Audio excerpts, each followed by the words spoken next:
бүгүнкү саат 3-кө тергөөчү Сарыбаев Уалиханга свидетель катары чакырды. Ошо келдим азыр. Мен ойлойм, бул өрөк токтогучка түзмө-түз таасири бар деп ойлойм.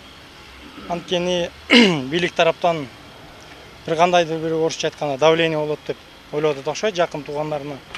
Мен билбейм, азыр кирип тергөөдүн суроолоруна жооп берип келейин.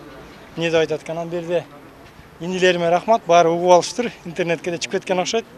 Келишип мени колдошуп атат, баарына чоң рахмат. Рахмат. Эки кылмыш иш козголгон экен. Ошол эки кылмыш иштин негизинде мени күбө катары сурады.